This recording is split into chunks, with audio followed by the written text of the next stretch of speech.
Welcome back, everybody, to another episode of Life Out Loud. Thank you so much for being here. It means the world to me. What does it actually mean to be a strong man? And I'm not talking strength, I'm talking about strong in general. Because somewhere along the line, strength has gotten confused with silence, with emotional shutdown, and with pretending like nothing touches you. In this episode, we are going to unpack the myth that strength means hiding emotion, why so many men fear to be seen as weak, how society wires men to suppress their emotional intelligence, what real strength actually looks like, and how men can start redefining masculinity in a way that's powerful, grounding, and real. But this episode is not just for men. This is for anyone who's raising a son, dating a man, or trying to heal from generations of suppressed emotions. Let's start here. Being quiet about your emotions isn't strength, it's survival.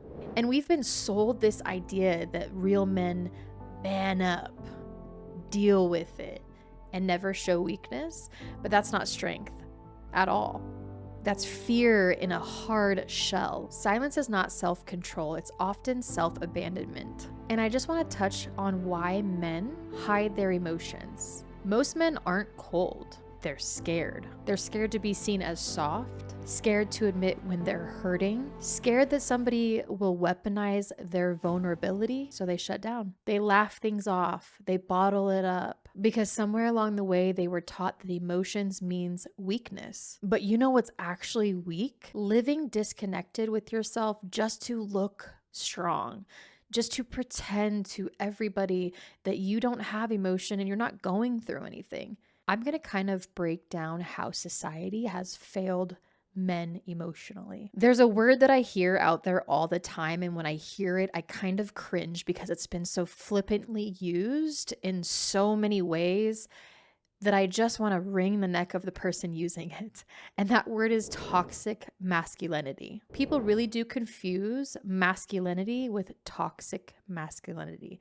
If you think about it, they're completely different. You can also have toxic femininity, i.e. extreme feminists. That's toxic femininity. It's not just exclusive to males. Toxic masculinity isn't just about aggression. It's about repression. It teaches men not to cry, not to ask for help, not to process and name their feelings, not to talk through what's really actually going on. And this sucks. That sucks for a man. That sucks for anybody. Children, women, men, everybody, even animals. When you muzzle an animal, you look at that and you go, oh gosh, that poor dog. But we don't say that when we are speaking about the men in our society. They are muzzled. This creates emotional isolated adults who feel ashamed for needing connection. We are human. We all want and need connection. It doesn't matter if you think that you don't need it, you do. As a result of this, men become emotionally unavailable, and not because they don't feel, but because they're never allowed to feel safely. I just want to touch on true strength. This is my idea of what a true, strong, masculine man has. Vulnerable honesty without the drama. Real strength isn't being stone cold.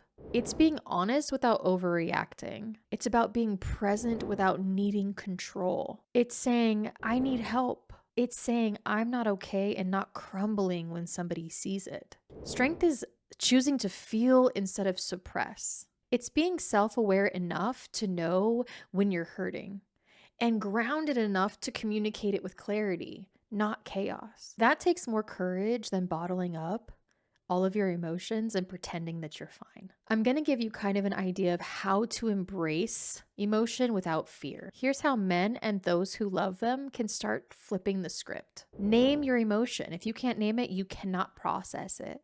This means being very specific and intentional about what you're feeling. Naming the actual emotion puts language to your inner world. Instead of saying, I'm just tired, try saying, I feel really emotionally drained and unappreciated. Instead of saying, I'm annoyed, try saying, I feel disrespected and dismissed. And instead of saying, I don't know what's wrong, try saying, I feel overwhelmed and I feel like I'm failing at everything. Naming it gives feelings a shape. And once it has a shape, it becomes something that you can understand how to deal with. If you cannot name it, you cannot process it. And that is something that I've said forever. If you cannot name your emotion, you cannot process it. If you don't know what it is, how can you take care of it? It's like trying to fix a car without knowing what part is broken. You'll just keep guessing and patching all of the wrong things. Unnamed emotions show up as snapping at people for no reason, shutting down, feeling restless and anxious without really knowing why, self-sabotaging and numbing out. And when you name it, you move from reaction to recognition. And that is where the healing starts. So this is how I'm going to kind of coach you through this little process. When you start to feel some type of way, just pause and ask, what am I actually feeling right now? Use feeling words like frustrated, embarrassed, lonely, rejected and anxious, unseen, ashamed, disappointed. And once you name it, ask, what triggered this? What do I need right now? And if you're stuck, use a feelings wheel. Sounds weird, but I can send you one. And I'm going to also touch on talking about it before it explodes, because silence turns into resentment. When we avoid talking about something that bothers us, whether it's need, a boundary, an emotional trigger, that anger doesn't disappear. It builds. Over time, silence becomes tension. And tension, if left unspoken, becomes resentment. Even in relationships we care deeply about. Again, I'm going to give you a list of kind of what this looks like in day-to-day life. If you snap over something that's so minor and you blow up everything, passive-aggressive behavior, emotional withdrawal and shutting down to protect yourself, out of nowhere arguments that confuse you and, to be honest, the other person sometimes. They're like, what the hell just happened? These moments often feel very sudden, but really they're just a result of unspoken buildup. This is something that I actually really need to start working on myself, but I really like the idea of check-in conversations, whether that's with family, friends, relationships, it doesn't really matter. Don't wait for things to get ugly and tense. Make space for regular check-ins. Hey, can we talk about something that's been on my mind? It's not a big deal. I just want to clear the air before it becomes something more. This neutralizes the energy right away. Name the need early. Instead of letting shit just sit, try, hey, when you cancel plans last minute, I feel a little unimportant. I know things come up, but I wanted to just make sure to let you know before this becomes an issue with me and I let it fester. Honesty before resentment keeps the relationship healthy, regardless of what relationship it is. Use I feel instead of you always. This will avoid defensiveness. You never listen. No. I feel overlooked when I'm talking and the TV is on. I know it might not be intentional, but it matters to me. This helps catch that unspoken tension before it turns into bitterness. The bottom line is you don't have to say it perfectly, but you have to say it. You have to fucking say it. Because silence isn't peace. It's often pressure in disguise. Say it when it's small because it's easier to clean up a spill than it is to clean up a flood. All right, we're going to redefine what support looks like. It's not weakness to lean into your circle. For a long time, many of us, especially men, have been taught that asking for help is a sign of failure or weakness. That real strength means you're doing it all on your own, never needing anybody, and never letting your guard down. This is so hurtful to our boys and to our men. Here's the truth. It's not a weakness to lean on your circle.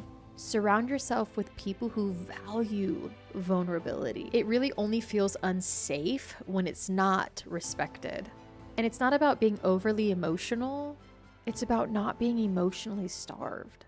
I'm going to give you kind of a list of what support is not and what support actually is. I'll start with the support is not. Support is not venting to somebody who doesn't listen, feeling judged when you're vulnerable, only reaching out during a breakdown, and being seen as a burden for having feelings. Support is a safe space to talk about what you're carrying without needing a solution. Friends who check in and not just check out, saying I'm not okay and getting a say less, I'm here, and sharing the mental load before it takes you out. How you can redefine support in your life is you can change the language around it. Start saying things like, I need to talk about something for a minute. Can you hold some space for me? Or I'm not looking for advice, just a little backup here. This one's really good.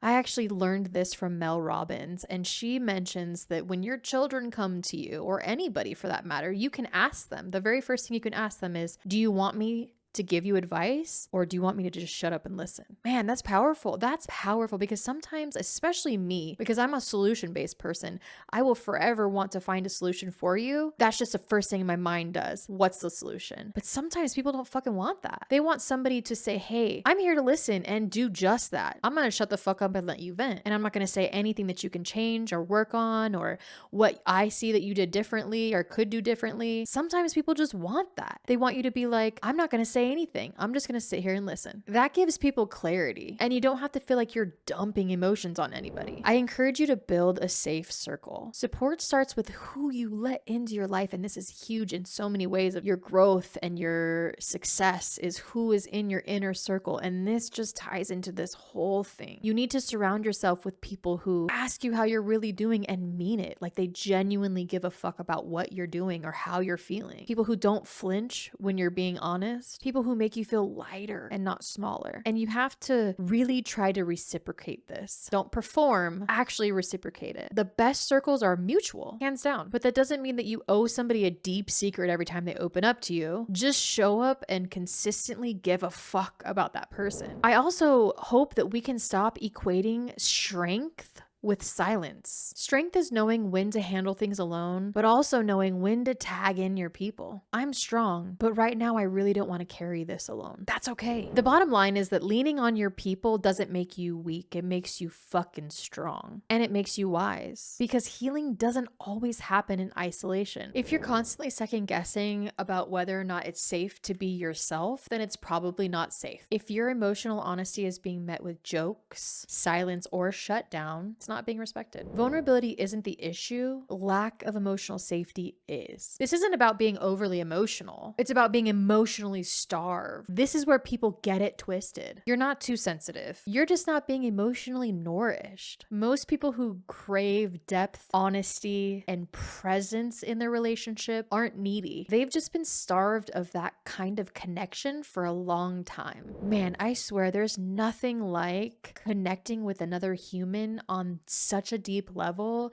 that it gives you chills. I miss that shit. I crave that shit. I want that shit on the daily. I'm used to surface level, used to being shut down, used to performing instead of being received. It's almost a program or programmed. But when you finally get around people who let you breathe, express, process without judgment, it doesn't feel like too much. It just feels like you, and it feels like relief. I'm going to close out with this thought. Being strong does not mean that you're unshakable. It means you're real, even when it's uncomfortable. So to the men listening to this, you don't have to carry all of that in silence. You don't have to keep pretending everything is fine. Your strength isn't what you hide, it's what you heal.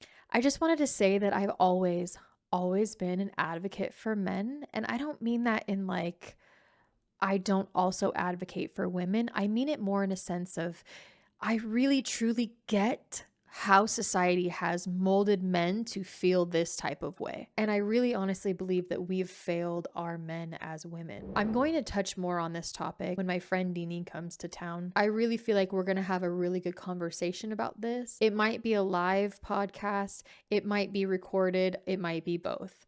I really think you should stick around for the real in-depth breakdown of this topic. I'm going to ask you one more thing before I let you go. Drop strong in the comments if this resonated with you, and share this with a man in your life or your son who deserves to be seen beyond his silence. And here's a question to think about or answer in the comments. What does strength really look like to you? Let's start normalizing these answers. Let's start talking about it freely. Let's make being masculine okay. You guys, thank you so much for sticking to the end. I appreciate each and every one of you guys. And if you could like, comment, and share, also subscribe, all of the things. And also, I love you guys. Until next time, keep growing.